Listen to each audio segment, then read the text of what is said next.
Let me tell you something about the Amazon that nobody on a travel blog will ever tell you. It hates you. Not in the poetic, nature is indifferent to mankind kind of way that you read about in a philosophy class. I mean it in the most literal, physical, gut-punching way possible. The moment you step off that boat and your boot sinks into that black mud for the first time, the jungle registers you. It notices you.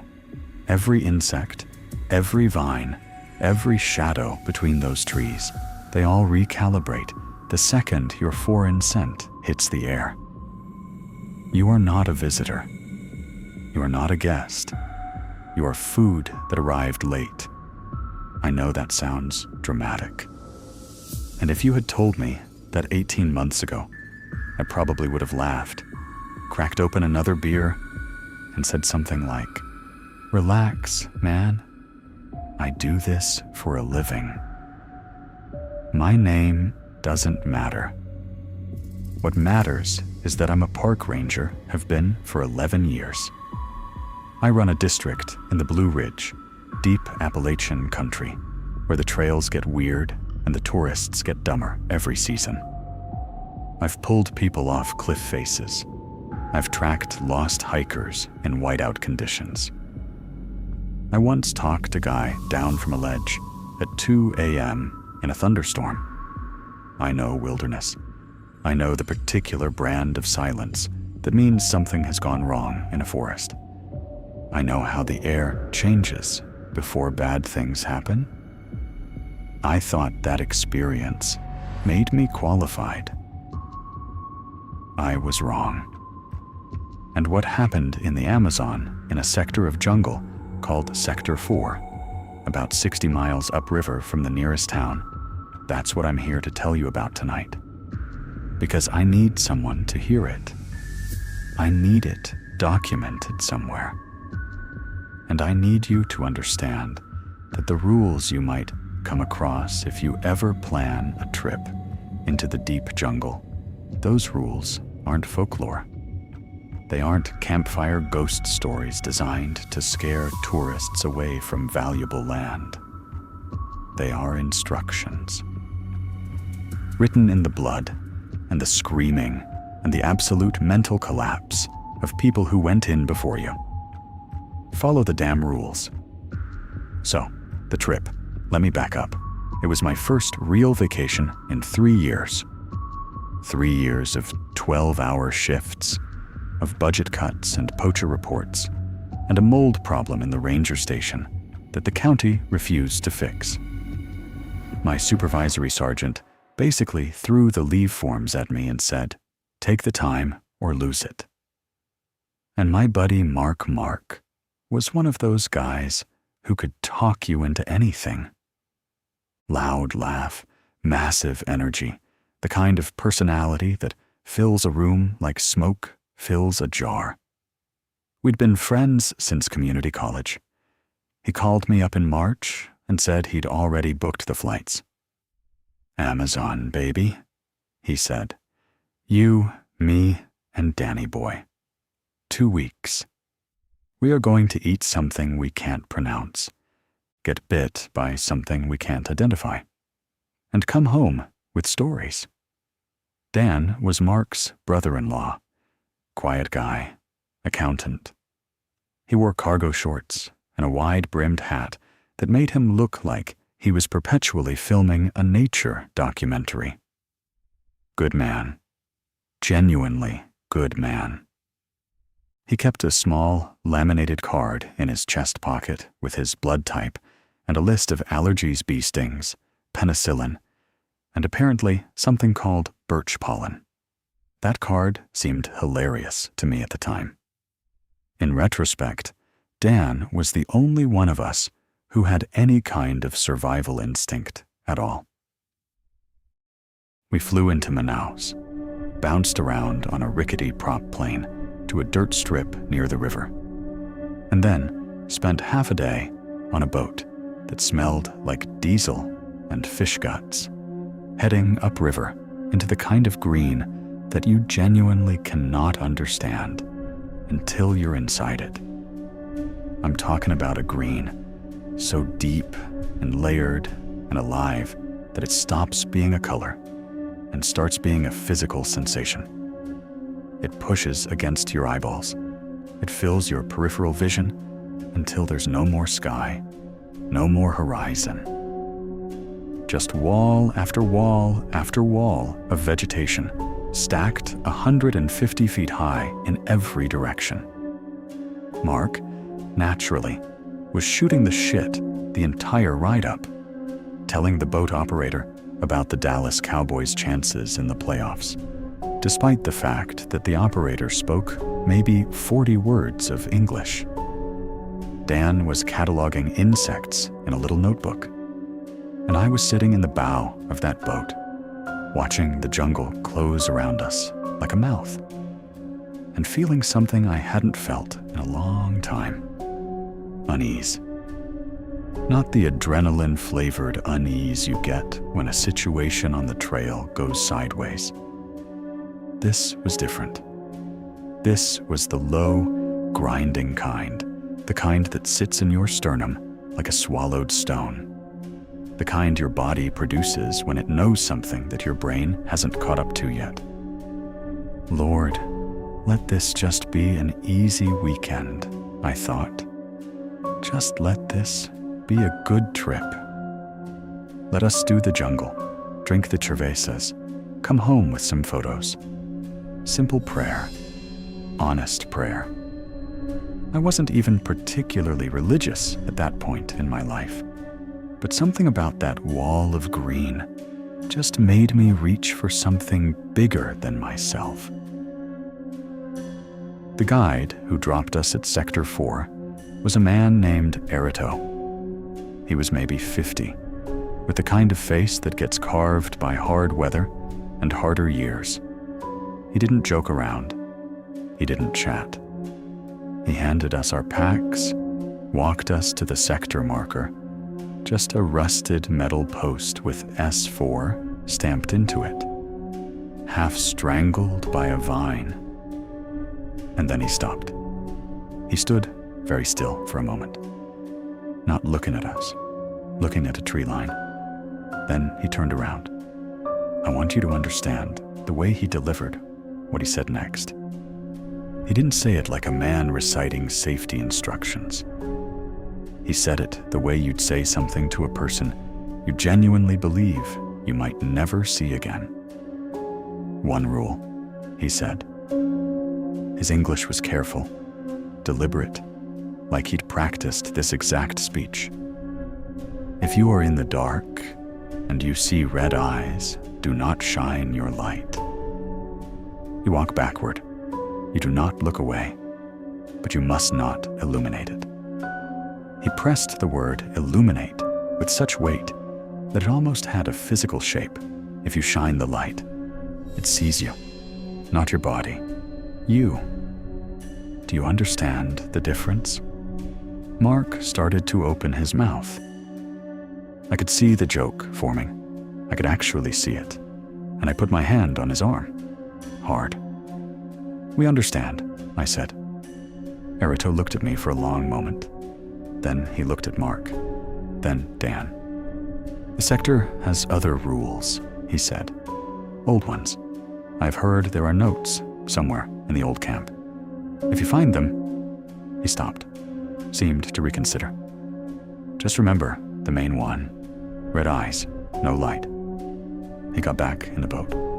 He didn't wave goodbye. And I watched that boat motor back downriver until the jungle swallowed the sound of it. And I was standing there in 86-degree heat with two guys who thought this was the adventure of a lifetime. And that stone in my sternum got about 10 pounds heavier.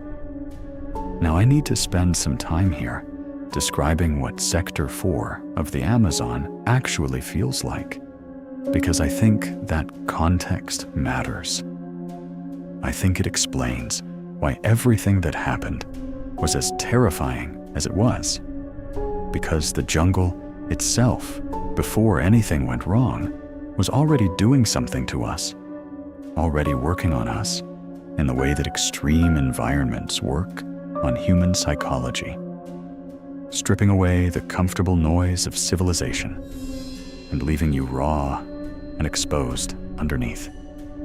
The heat was not like any heat I'd ever experienced.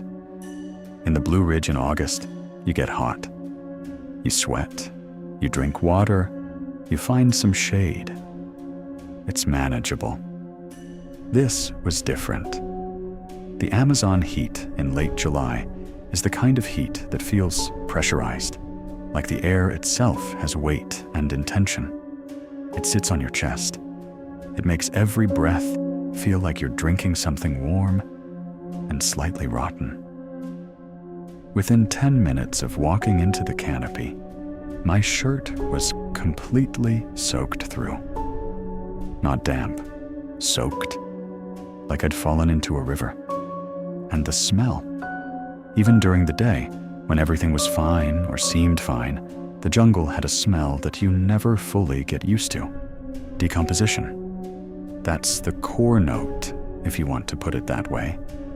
Everything in the Amazon is in the process of becoming something else. Every fallen log, every dead leaf, every animal that stopped moving more than a day ago, it's all being recycled at a speed that would shock you. The smell is thick and sweet and slightly acidic all at once, like a compost heap the size of a continent. It fills your sinuses. It coats the back of your throat. After a while, you stop noticing it, but it's always there, underneath everything else, reminding you that this place is not built for you. The canopy was something else. The trees were massive, some of them 6-7 feet across at the base, with root systems that looked like the bones of something buried alive, spreading out across the forest floor in massive, arching buttresses. The canopy above was so thick that it filtered the sunlight down to a dim, greenish half-light that never quite felt like daytime. You could look straight up and see maybe a dozen layers of vegetation stacked on top of each other before you got to actual sky. And even then, it was just a few scattered coins of blue through the leaves. Mark was loving every second of it, naturally. He was bushwhacking through vines with a machete he'd bought at the outfitter in Manaus, narrating his own documentary, pretending he was on a reality show. And here, we see the noble American entering his natural habitat. Dan was taking photos of fungi, dozens of photos, genuinely fascinated by a cluster of fluorescent orange mushrooms growing out of a log the size of a compact car. And I walked point, like I always do, watching the shadows between the trees with my ranger's eyes, and tried to shake the feeling that something back there was already watching us right back. We set up camp in a small clearing about 2 miles into the sector, near a narrow stream that ran clear enough to filter. 3 tents, a camp stove, the kind of setup we'd done 100 times in different forests. Mark had a flask of whiskey. Dan had a deck of cards. We ate dehydrated beef stew and talked about nothing important for a couple of hours. Football, work, a girl Mark was supposedly seeing who definitely did not exist, and the jungle screamed around us the whole time. That's the thing about the Amazon at night that nobody tells you. It is loud, unbelievably loud. Frogs that sound like car alarms. Insects that produce this layered, throbbing drone that penetrates your skull and won't stop. Something in the canopy above our camp was making a repetitive clicking sound that I eventually identified as some kind of bird, but that, for the first 20 minutes, I was convinced was mechanical. It's a living wall of noise. It's overwhelming in a way that's almost comforting because it means things are active and alive, and the ecosystem is running the way it's supposed to. That's also why, when it stopped, the silence was so absolute that it felt like going deaf. I was in my tent, not sleeping. I hadn't slept since we left the boat, honestly. I was lying on my sleeping bag on top of my pad with my flashlight on my chest and my sidearm a Glock 19. I'd gotten a permit to bring into the country, which had taken 3 months, and a small mountain of paperwork sitting right next to my right hand. Not because I thought I'd need it, just because I'm a ranger. Old habits. You keep your tools close at night. I noticed the sound dropping off gradually, which was actually more disturbing than if it had cut out all at once. It was like watching a crowd of people all realize something terrible at the same time. First, the frogs in the far distance went quiet. Then the ones closer. Then the insects started to thin out, the high frequencies dropping first, then the mid-range, then the deep thrumming bass note of the forest, until there was nothing left at all. Complete. Total. Dead silence. I sat up. My hand was on the Glock before I was fully conscious of reaching for it. Ranger instinct. When a forest goes this quiet, this fast, something has entered the area, something that everything else recognizes and is absolutely terrified of. I've seen it happen in Appalachia when a mountain lion moves through. I've seen it in Alaska in bear country. But this felt different. The silence felt heavier, more complete. Like the forest wasn't just scared. Like the forest was holding its breath. I unzipped my tent about 3 inches and put my face to the gap. And that's when the smell hit me. I have smelled some genuinely terrible things in my career. Decomposed human remains. A bear that had been dead in a creek bed for 2 weeks in August heat. Skunk spray at point-blank range. None of those things. None of them had prepared me for what rolled into that clearing on the still night air. It was like a dumpster fire. That's the closest I can get to describing the bass note, that hot, acrid, burning rot smell you get downwind of a garbage fire. But layered under that, thick and unmistakable, was the smell of meat that had been dead and rotting in heat for a long time. Not fresh blood. Nothing sharp and metallic like that. This was old rot. Deep rot. The kind that comes from something large that had been sitting in 90-degree jungle heat for days, bloating and splitting and just releasing. And then underneath that, underneath all of that, was something I can only describe as sulfurous. Chemical. Wrong in a way that had nothing to do with decomposition and everything to do with something that didn't belong in any natural context I'd ever encountered. It hit the back of my throat, and I almost gagged. My eyes watered.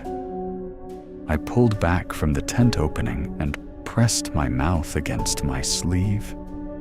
And I thought, that is not an animal carcass.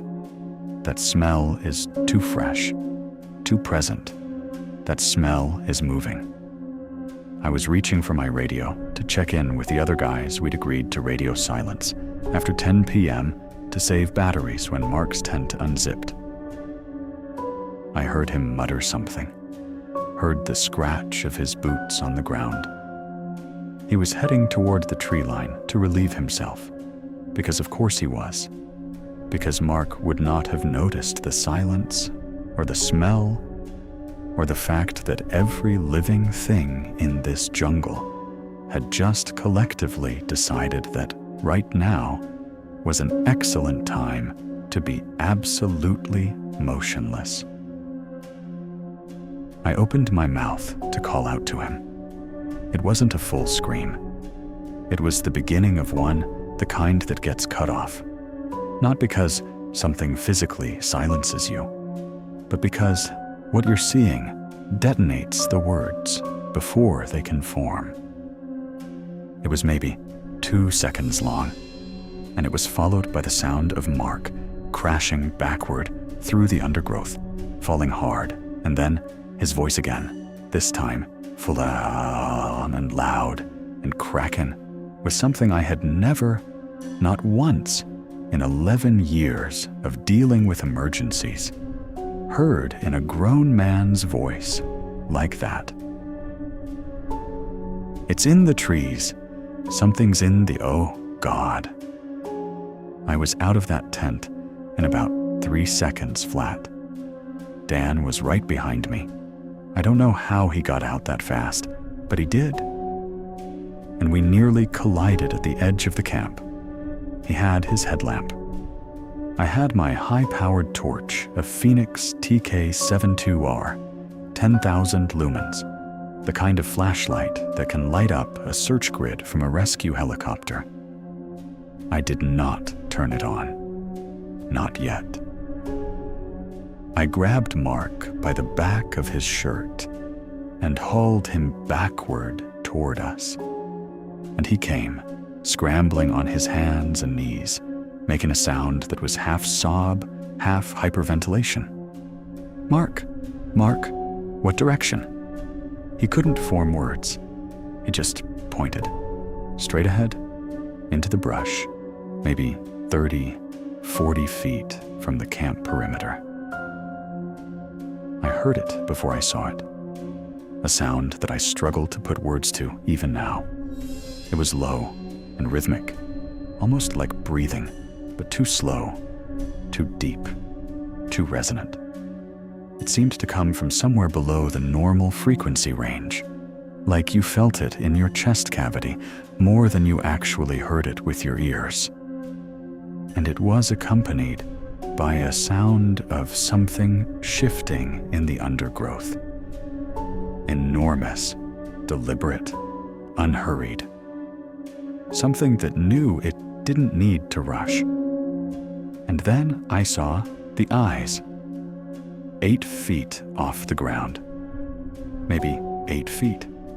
Which means they were either up in a brush where something was perched, or, and this was the thought that hit me like cold water, they were at eye level for something that was standing. 2 red points of light. Not bright, not like flashlight reflections. This was not reflected light. There was nothing to reflect in that darkness. This was the kind of light that came from inside something. A deep, arterial red that didn't flicker or shift. Just 2 fixed, steady points of absolute crimson, staring directly at me through 30 feet of darkness. I remembered Erito's voice. Do not shine your light. And I want to tell you that I followed the rule. I want to tell you that I kept my head, that my training kicked in, that I smoothly and calmly and professionally began walking backward while keeping eye contact with whatever was in those trees. But Mark was on the ground next to me, and he was saying something under his breath that I could barely hear. Please, please, please. And Dan had grabbed my arm so hard that his fingernails were leaving marks through my sleeve. And those eyes had not moved, had not blinked, had not done anything except be there, 8 feet up, absolutely still, absolutely patient, making that low sound in the dark. I turned the flashlight on. 10,000 lumens. The beam hit those trees like a floodlight hitting a stage. And for exactly 2 seconds, maybe less, I saw it. I saw it. And I am going to tell you what I saw. And I need you to understand that I have been trying to find a rational explanation for what I saw every single day since that night. And I have not found one. It was massive. Not bear massive, I know. I've dealt with black bears, and I've had a very close, very personal call with a 600-pound male grizzly up in Wyoming one winter. This was beyond that. The body was wide, impossibly wide across the shoulders, wider than anything I've ever seen in the animal kingdom, outside of a bison or a bull. But the thing was upright, fully upright. The body shape was like a bear, rearing up on its hind legs, that broad chest, that thick neck, but the proportions were completely, fundamentally wrong. The arms were too long, way too long. They hung down almost to knee height, even when the thing was standing fully erect. And the hands, or whatever, was at the end of those arms, looked too large for the body, like something had scaled them up, independently of everything else. The skin, or fur, or whatever covered it, it was dark. Not black, not brown. A dark that seemed to absorb the light, even as I pointed 10,000 lumens directly at it, like the light just went into it and didn't come back. And the face was the worst part. It wasn't an animal face. That's the only way I know how to say it.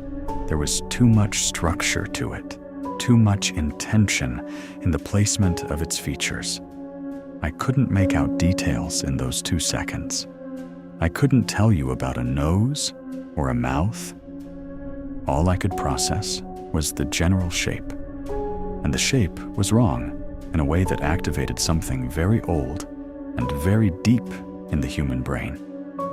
The part that was installed long before language, long before rational thought. The part that just says, "Flee." And then it moved. Not away. It didn't flee. It dropped, not fell, dropped deliberately, with a fluid, horrible speed that something that size should absolutely not have been capable of. And it went sideways into the brush with a crashing that shook the ground under my feet.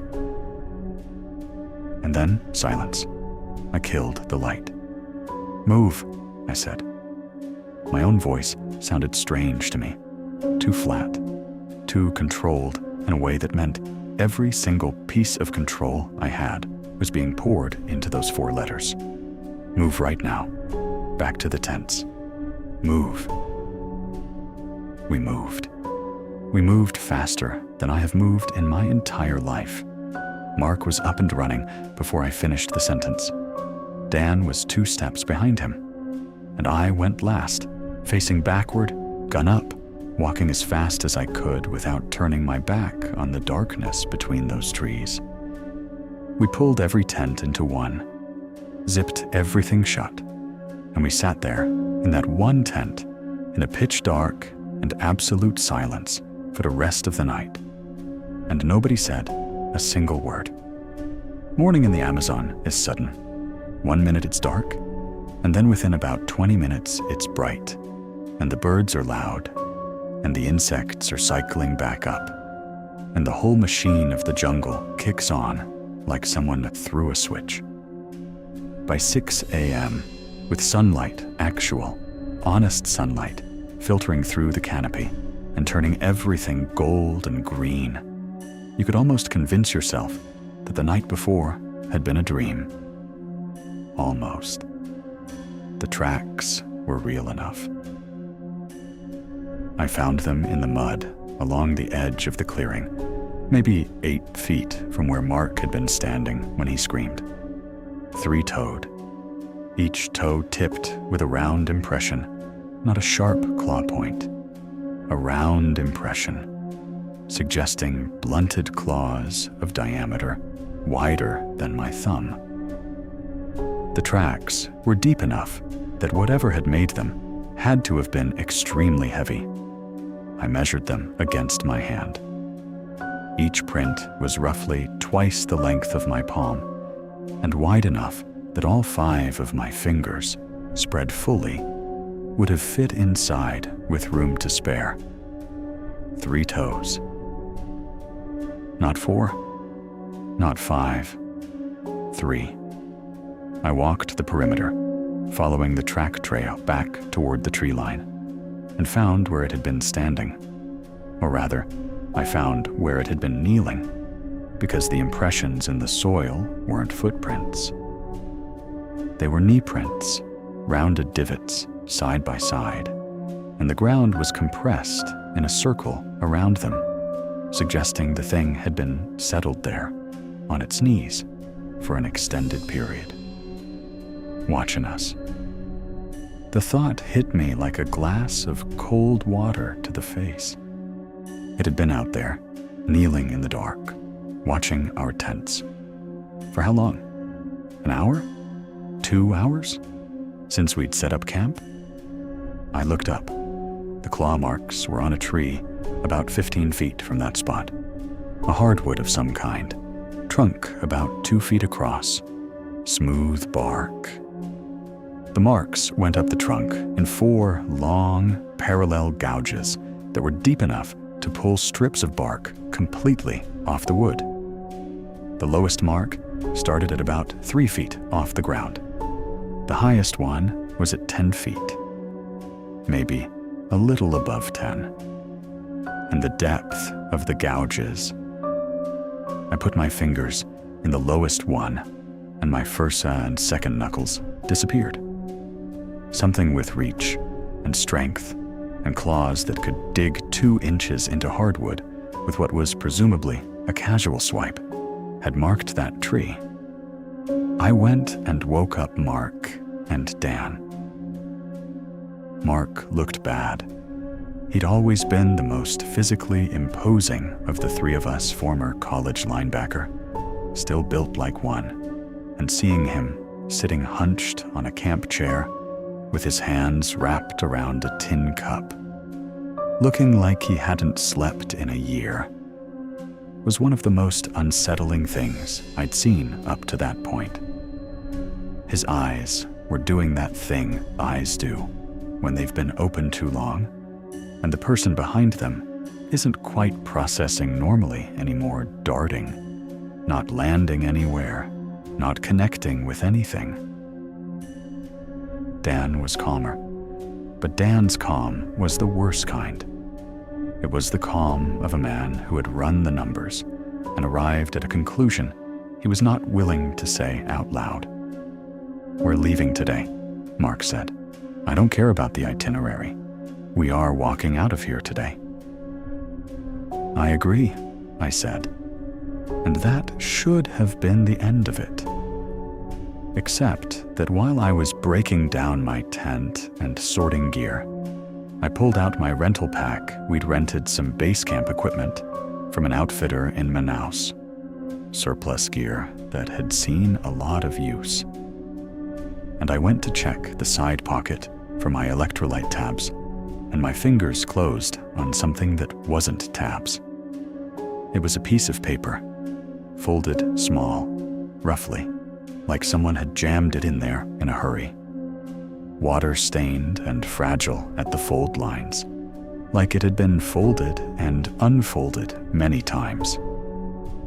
I unfolded it carefully, because it clearly wanted to tear. On one side was a hand-drawn map, Sector 4. Rough but recognizable. There was the river. There was the clearing where we'd camped. There was the landmark I'd used to orient us. A distinctive, double-trunked tree, visible from the river. Someone who knew the sector had drawn this map. I flipped it over.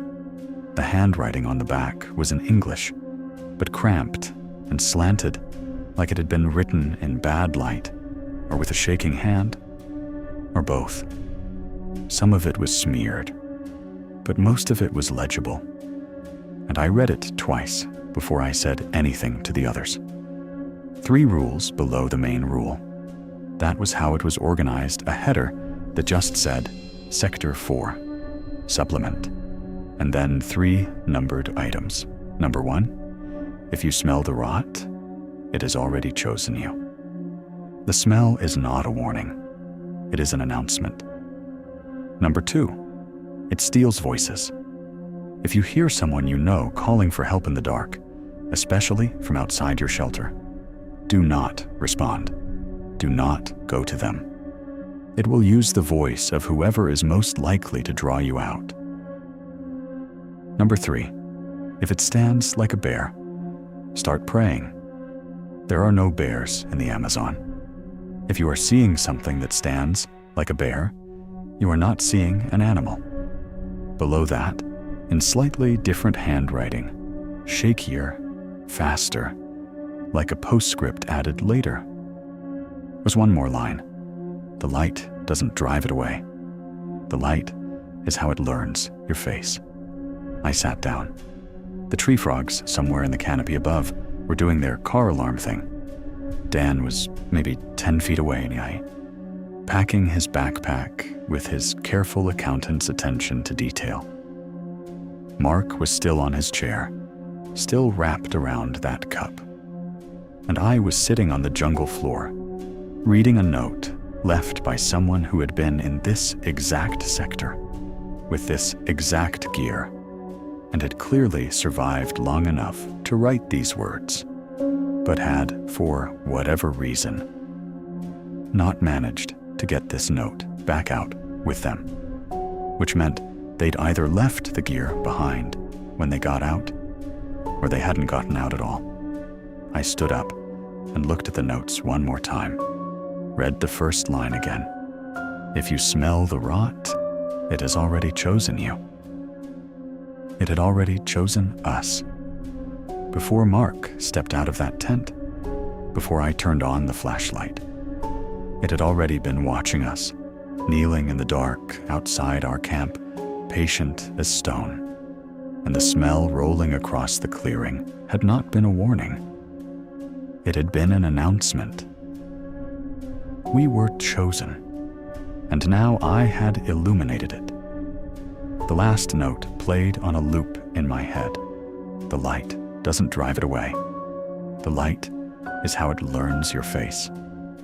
I pressed my thumb and forefinger against the bridge of my nose and breathed out, slow through my mouth.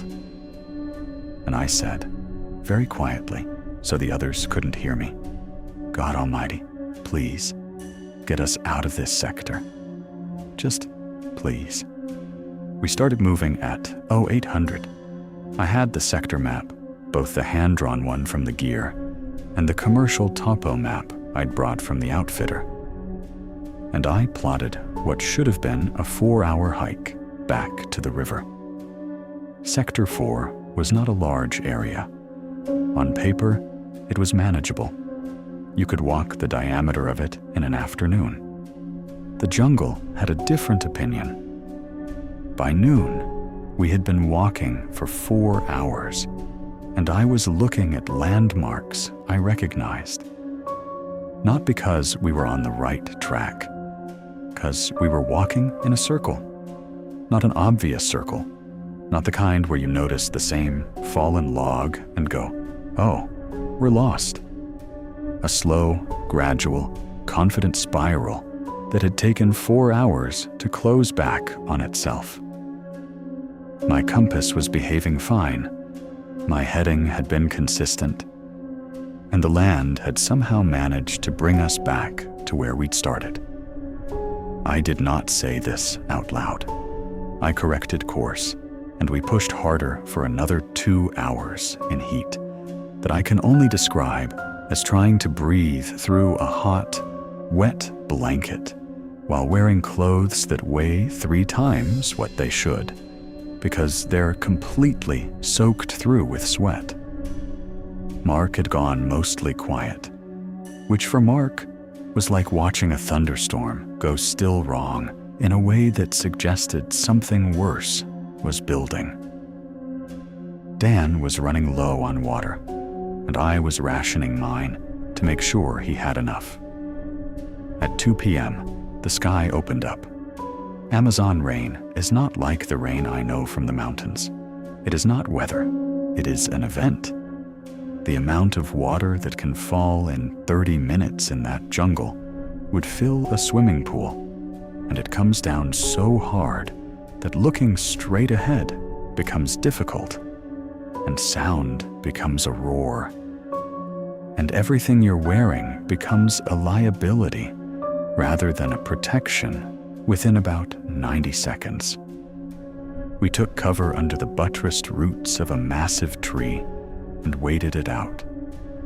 And by the time it stopped, the light was already changing, already doing that amber and green thing that the Amazon does in the late afternoon when the canopy starts cutting the direct sunlight.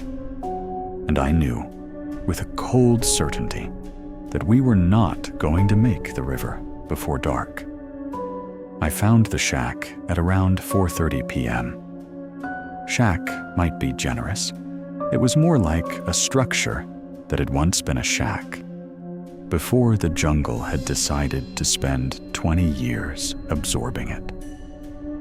It was maybe 12 by 15 feet, built from wood that had gone gray and soft, with a corrugated metal roof that the vines had grown over so thoroughly that you'd miss it completely from 20 feet out. One door, one shuttered window, and a floor of packed earth that was damp but not flooded. A rusted steel table, 2 broken chairs, what looked like old survey equipment piled in one corner under a canvas tarp that was so mildewed it had gone greenish. Old research camp, maybe forestry survey, maybe biological research. The survey equipment suggested the former. Abandoned, clearly, long enough for the jungle to start digesting it. "We're here tonight," I said. Nobody argued. We barricaded the door with the steel table pushed against it. I checked the window shutters, rusted but functional, latching from the inside with a simple hook and eye that I'd bet my pension on being able to hold against a human, but was not under any illusions about anything larger. I checked the roof for gaps. There were a few, but nothing something large could push through. I cleared the floor of anything that could trip us in the dark. I set up a watch rotation of 2 hours each, but even as I was explaining the rotation, I knew, looking at Mark's face, that I was going to be the only one capable of standing watch. We ate cold rations by the fading light through the window gaps. Nobody talked. The jungle outside was going through its late afternoon cycle. The birds shifting from day calls to evening calls, the first hesitant frogs starting up, the insect frequencies changing. Everything sounded normal. Everything sounded like it was supposed to. Dark came fast, the way it does in that canopy. 1 minute, there was a pale gray light through the window gaps, and then there was nothing. Complete darkness inside that shack, except for the dim glow of our headlamps on their lowest settings. Mark was on my left, sitting against the wall with his knees drawn up to his chest. Dan was on my right, back against the rusted table that barricaded the door, still and quiet in that accountant way. I was between them, with the Glock in my hand and my torch sitting across my knees, and I was not going to turn it on because I had read the note, and I understood what that meant now in a way I hadn't fully understood before. The light is how it learns your face. I had already turned it on. I had already given it my face. The question now was what it was going to do with that. For the first hour, nothing happened. That hour was somehow worse than what came after. I sat in the dark, and I listened to Mark's breathing, and Dan's breathing, and my own heartbeat. and I listened to the normal sounds of the jungle operating outside that corrugated metal wall.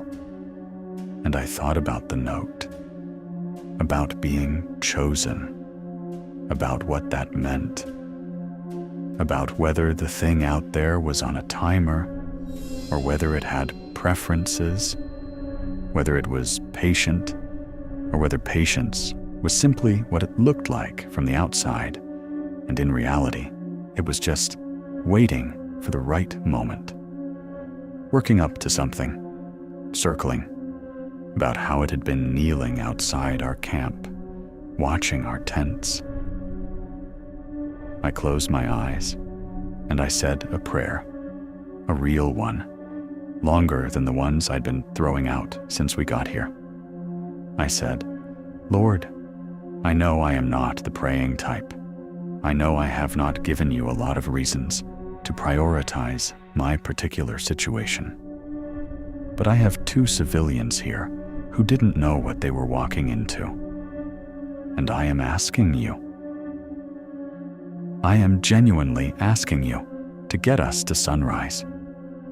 I pressed my thumb against the grip of the Glock and added, "That's all I need, just sunrise." It started at around 11 p.m. I heard it before the others did, because I was on watch, and they were in that half-awake state of exhaustion that's more unconscious than conscious. It came from outside, from the northeast, based on the direction and the way the sound moved through the trees, and it was a voice. A specific voice, Mark's voice. I want to be very precise about this, because I've thought about it every day since, and I need you to understand exactly what I mean. It was not like Mark's voice, the way an impression is like the original. A little off, a little too polished, or a little too broad in some quality. It was Mark's voice, in the way that a recording of a voice is the original voice, the same pitch, the same cadence, the same specific quality of a big guy with a lot of air behind his words. It even had Mark's tell, this little rising inflection he gets when he's stressed, like every sentence turns into a question. It was saying, hey guys, can you hear me? I'm out here, man. I got turned around. I can't see anything. Can somebody come out here?" I put my hand on Mark's arm before he could react. Mark, the real Mark, sitting right there on my left, alive and solid and smelling of 11 hours of fear sweat, made a sound. It wasn't a word. It was something lower than a word. Something that came from the stomach. A sound of raw, biological horror that a human being makes when they hear their own voice doing something their own voice is not doing. "Don't move," I breathed.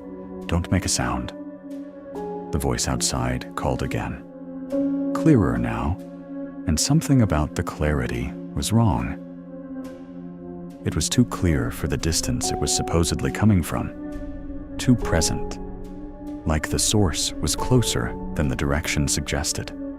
Like it was somehow projecting from 2 different spatial locations simultaneously. "Mark? Hey, Mark. Come on, man. It's cold out here. I can't find the camp." And then, horribly, it switched. Mid-sentence. Without pause, without transition, the voice shifted to my voice. "Dan, it's me. I'm just outside. Door's stuck. Can you move the table?" Dan made a sound. I clamped my hand on his shoulder, hard, before he could stand up. "That's not me," I whispered. The words felt strange coming out of my mouth, the particular absurdity of having to deny your own voice. "I'm right here. That is not me. Do not move." Dan was breathing so fast and shallow that I was legitimately concerned about him going into hyperventilation. I kept my hand on his shoulder. and I pressed it, steady and firm, the same pressure I used to ground a panicking hiker on a narrow ledge, and I kept my voice at the absolute minimum decibel level at which sound can carry meaning. Both of you breathe with me. Slow, in through the nose, hold, out through the mouth. Keep doing that. The voice outside my voice, wearing my voice like a coat, went quiet for a moment. Then the footsteps started. It was circling the shack. I could track it by the sound of the footfalls, and I use that word deliberately, footfalls, because these were not the general crashing and cracking of a large animal moving through undergrowth. These were steps.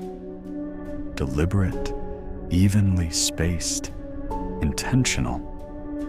Something that understood the concept of circling a structure. Something that knew what a wall was. Each step was heavy enough that I could feel the vibration in the packed earth floor through the soles of my boots.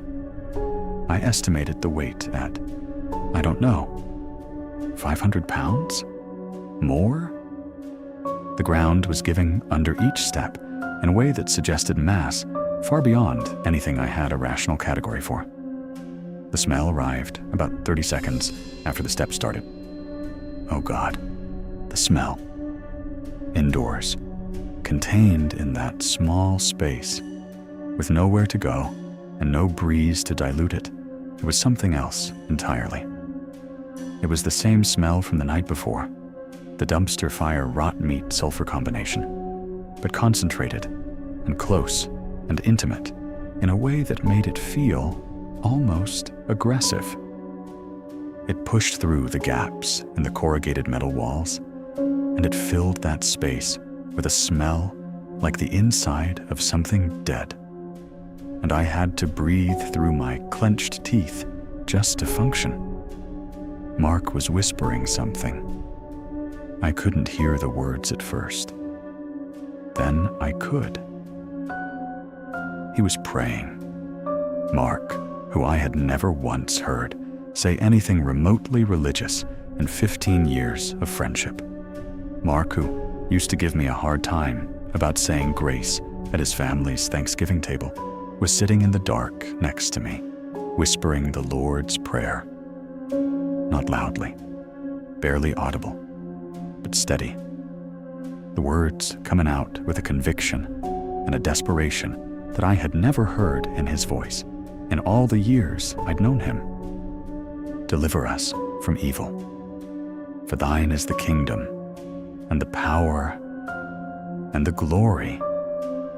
I raised the Glock. I had absolutely no idea if a 9mm round was going to do anything meaningful to whatever was outside that wall.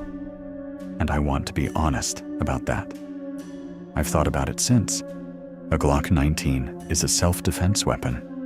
17 rounds in the magazine, 1 in the chamber, against a 600+ pound animal with dark fur that seemed to absorb light. What is a 9mm round going to accomplish? I don't know. I genuinely don't know. But I raised it anyway, because having it raised was the only action available to me, and doing nothing was not something I was capable of. The scratching traveled along the east wall, slow, methodical, something running a claw along the outside of the corrugated metal from one corner to the other, all the way to the window. Then it stopped at the window. The moonlight through the window gap had been giving us about 3 feet of visibility, just enough to make out each other's shapes in the dark. For about 30 seconds, that light disappeared. Not a cloud passing there. There was no gradual dimming, no shift in the quality. One moment, there was a thin line of pale light through the gap in the shutter, and the next moment, it was simply gone, blocked by something large that was standing immediately outside the window. It was standing there, in the dark, right on the other side of 6 inches of rotting wood and a rusted hook and eye latch. Breathing. I could hear it breathing, slow and deep and resonant, with that sub-frequency quality I'd noticed the night before, that feeling in the chest more than the ears. In, out, patient, completely and utterly patient. I thought, it's not trying to get in. It's not charging the door. It's not breaking the walls down. I thought, it's waiting for one of us to open the door. Lord, please, I said inside my skull, because I was not capable of opening my mouth at that moment without either the prayer coming out or something considerably less dignified. Lord, just get us to sunrise. Just get us to sunrise. God Almighty, please. Buddy, come on. You know what this is. You know there's nothing here. Just open the window. I want to show you something. It was using Dan's voice now. Dan, whose voice I'd known for about 3 years, was sitting 12 inches to my right, making absolutely no sound, while his voice stood outside that window and tried to coax one of us into opening it. And the worst part, the part that I think about at 3 a.m. when sleep won't come, and the room feels too dark and too quiet, was that the voice was good. It was convincing. It had Dan's speech patterns, his inflections, even the specific way Dan from Ohio says the word buddy with a slight rounding of the vowel. It had been watching us for long enough to learn how we talk to each other. Dan pressed his face against my shoulder. I felt him shaking. Not trembling shaking, full body, the kind that comes from sustained terror over a long period. I put my arm around him and kept the gun up with my other hand, and I stared at that dark window gap, and I did not move, and I did not speak. The thing outside breathed. I lost track of time after that. The mind does something in sustained, high-terror situations that I can only describe as selective. It starts dropping chunks of experience the same way an overloaded system drops processes. I remember pieces of that night in sharp focus, and other stretches exist only as impressions. The smell, always the smell. The sound of Mark's prayer, cycling and cycling in the dark. The gun in my hand, which at some point became the only real thing in the universe. The weight of that corrugated metal wall between us and whatever was out there, and how simultaneously substantial and completely insufficient it felt. At some point, it moved away from the window. The moonlight came back. At some point, the voice stopped. At some point, I think around 3 a.m., though I can't be certain, there was a sound from the roof.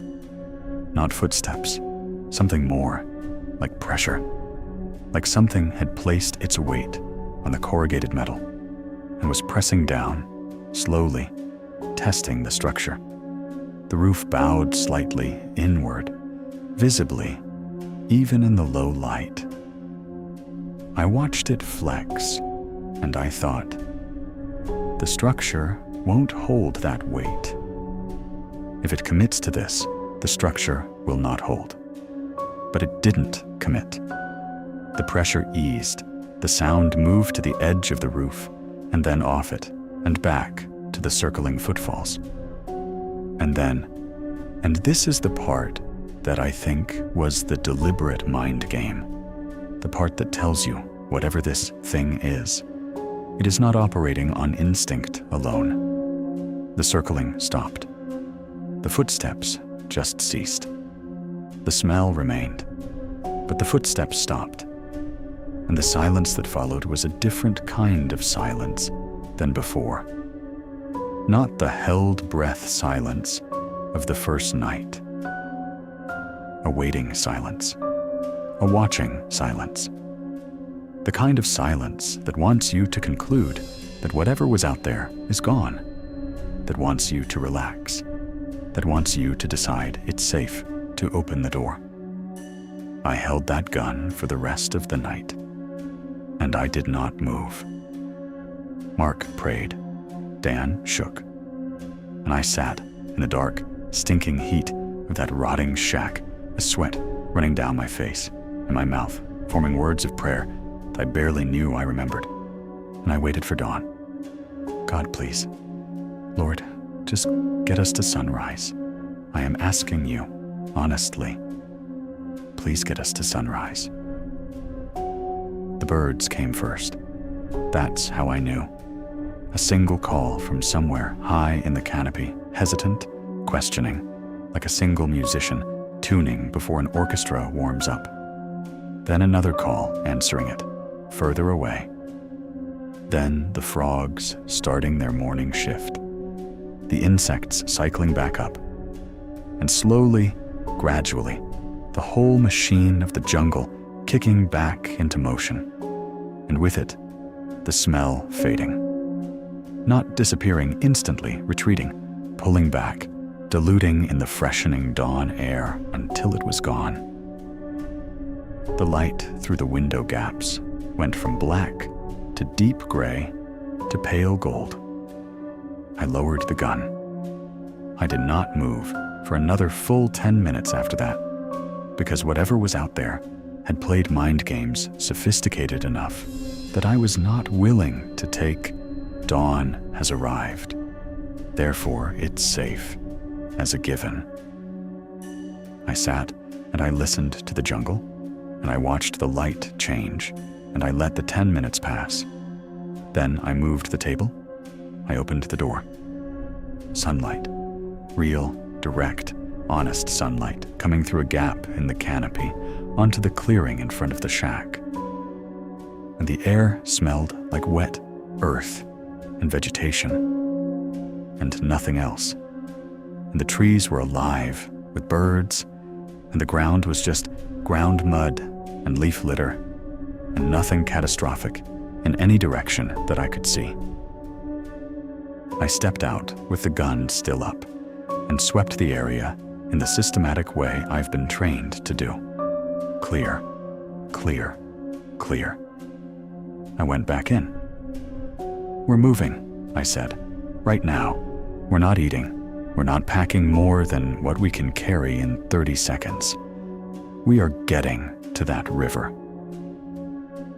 Mark didn't say a word. He was up and moving before I finished the sentence. And whatever had happened to him overnight, whatever the sound of his own voice calling from the dark had done to his psyche, it had burned off everything that wasn't pure survival function. He was stripped down to something raw and efficient. He grabbed his pack and his water bottle and his machete, and that was it. Dan was slower, methodical even now, but his movements had an urgency that he'd never shown before. He took his notebook, his water filter, his first aid kit. He paused at the door and looked back into the shack, and I don't know what he was looking at or thinking, and I didn't ask. We walked hard and fast in what I was now willing to trust as due east, back toward the river. And we did not talk, and we did not slow down. The morning jungle was loud and bright and alive, and nothing in it felt wrong. The birds were active. The monkeys were going about their business overhead. The light was clean. We walked for 3 hours without stopping. We heard the river before we saw it, that deep, constant murmur of moving water that is one of the most beautiful sounds I have ever experienced in my life.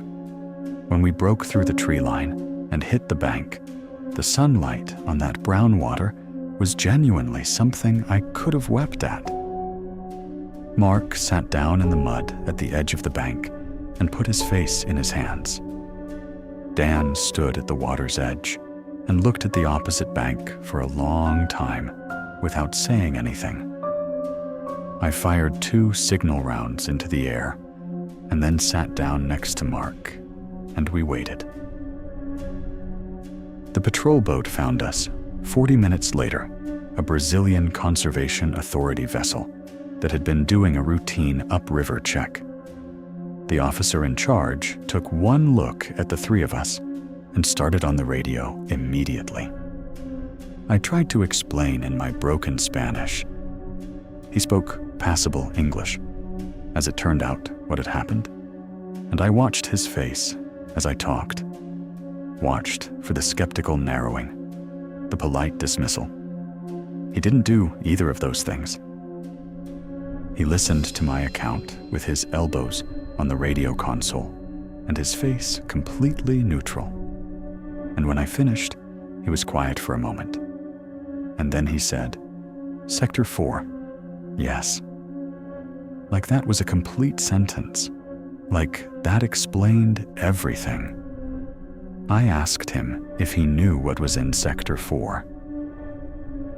He looked at me for a moment, and then he said, "Old sector, very old. We don't go in there. But you know what's there." He turned back to the console. "We know to stay out," he said. That was it. That was all I got. We got towed downriver to a dock where 2 more boats were waiting, and they put us in a medical bay, and they called the American consulate, and a very tired woman from the consulate showed up and handled the paperwork, and we were on a flight out of Manaus within 36 hours. I'm going to tell you about the aftermath briefly, because it matters. Dan went back to Columbus and saw a psychiatrist within a week. He's been on anti-anxiety medication since not a low dose either. He told his wife that we'd encountered an animal, a large one, and that it had been traumatic. He has not elaborated beyond that, to her or to anyone. He calls me every 6 months or so, short calls, mostly just checking that I'm still in one piece. And I can hear in his voice every time that he is managing something he is never going to fully unload. He's functioning. He's doing his job, seeing his family, living his life. But there's a new quality in him that wasn't there before, a kind of permanent, low-level vigilance, an alertness at the edges of things that comes from knowing that some things don't follow the rules you thought applied. Mark doesn't call. I've tried. He picks up occasionally and tells me he's fine, that he's busy, that we'll catch up soon. And he never says anything about the Amazon. And I eventually stopped trying to bring it up because the silence that followed any mention of it was a silence I recognized. It was the same silence that had filled that shack after the voice stopped calling from outside the window. A silence that doesn't want to be examined. He's alive. He's functioning. That's what I know. As for me, I went back to my district, back to my Blue Ridge trails, my permit systems, my poacher reports, my mold problem that the county still hasn't fixed. Back to my routine, my cabin at the edge of the park boundary, my night patrols through the forest I have known for 11 years, and understand in the way that you understand a place you have spent thousands of hours in. For 3 months, it was fine. 3 months of fine. 3 months of normal. 3 months of telling myself that what happened in the Amazon was a trauma response, a confrontation with something genuinely outside my frame of reference, and that the lingering effects, the interrupted sleep, the way my hand goes to the Glock faster than it used to on night patrols. The reflexive checking of shadow lines were just the normal aftermath of that kind of experience and would fade with time. 3 months. I was on night patrol about 2 weeks ago, mid-October, so the nights up here are cold and clear. The kind of nights where the stars are sharp and the air smells like wood smoke and fallen leaves, and the particular mineral cleanness that the mountains produce after a cold front comes through. I was on foot, doing the eastern boundary loop, 4 miles of trail that runs along the edge of the park where it borders private farmland, checking for unauthorized encampments, the usual. It was a good night. Quiet, but the right kind of quiet. The quiet of a healthy forest where the animals are active but not alarmed, where you can hear the deer moving through the understory and the mice in the leaf litter and the occasional great horned owl doing its territorial thing in the hemlocks. The right quiet. The familiar quiet. I was about 2 miles into the loop when the woods went silent. Not all at once, gradually, the way I'd heard it happen in Sector 4, the far-off sounds dropping first, then the closer ones, then the immediate sounds, until there was nothing. No crickets, no mice, no deer, nothing. I stopped walking. My hand was on the Glock. My flashlight, a new one, a Phoenix, same model as the one I'd had in the Amazon, was in my left hand. And I was not going to turn it on. I was not. I had learned that lesson in a way you don't unlearn. I stood still, and I breathed, and I listened. And then the wind shifted. Dumpster fire, rotting meat, sulfur. 3 notes combined in a specific way, a combination that exists nowhere in the natural chemistry of a Blue Ridge autumn night. A smell that belonged in the Amazon. A smell that had apparently decided not to stay there. I did not move for what felt like a very long time. The cold air was still no wind at all after that first shift. Everything in suspension. Everything waiting. The smell was around me, not directional, not coming from one specific place, just present, like it had arrived all at once from every direction simultaneously. I looked into the trees on both sides of the trail. I did not turn on my light. And in the darkness between the old hemlocks to my left up high, above the level where any animal in this forest would naturally be, above the level where any human would have any reason to be, I saw 2 points of light. Red, fixed, steady. Not reflected, not the eye shine of a deer or a bear caught in ambient light, because there was no ambient light for anything to reflect from. This was the same deep arterial red that I'd seen in 30 feet of jungle dark 8 months ago. The same absolute stillness. The same patience.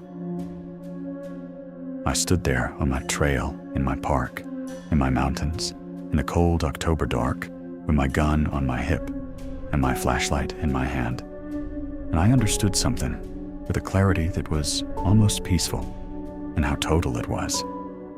I had broken the rule. I had shone the light. And the note had told me, and I had read it, and I had understood it, and it hadn't mattered. The light is how it learns your face. It knew my face, and it had come a very long way to show me that. I walked backward, slow, steady, 1 foot behind the other, heel to toe, the way you're supposed to. eyes up, not breaking contact with those red points in the dark, not illuminating it, following the only rule I had left to follow. The eyes watched me go. The smell stayed with me all the way back to the trailhead. 2 miles of cold trail.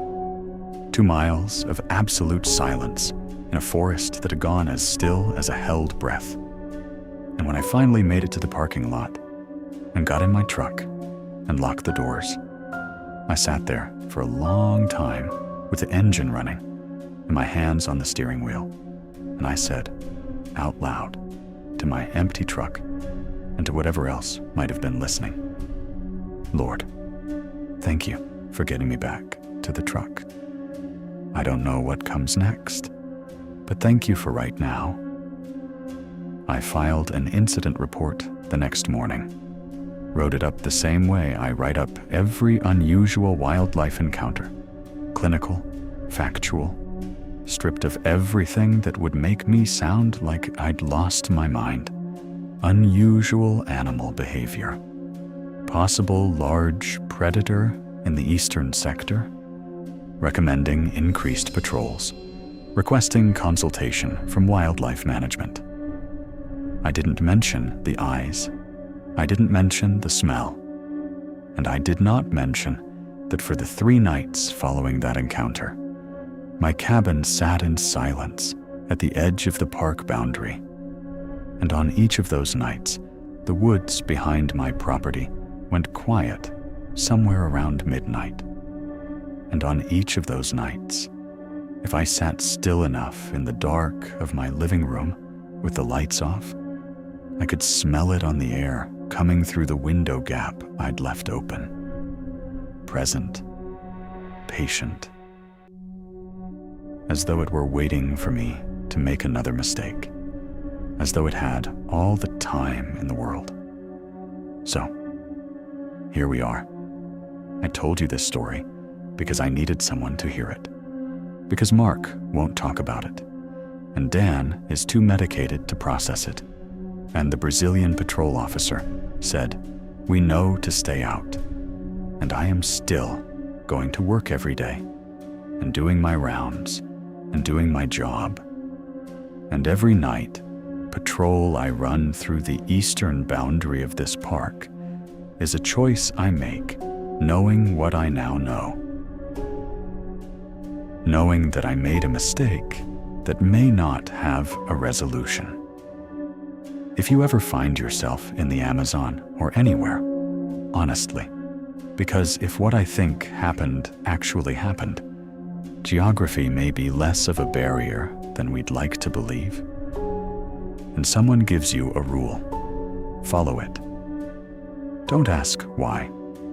Don't decide that the rule is superstition, or that the rule doesn't apply to a trained professional with 11 years of wilderness experience and a 10,000 lumen flashlight. The rule isn't there to protect you from the fear. The rule is there because the people who wrote it encountered the thing, and they lived long enough to write it down and hide it in a rental pack and leave it somewhere it might be found by the next person who didn't know any better. Follow the rule. Because if you don't, if you shine that light, it will see your face, and it will know it, and it is very, very patient. And the Amazon is a long, long way from everywhere, but not as far as you think. Stay safe out there. Follow the rules, and if the woods go quiet tonight,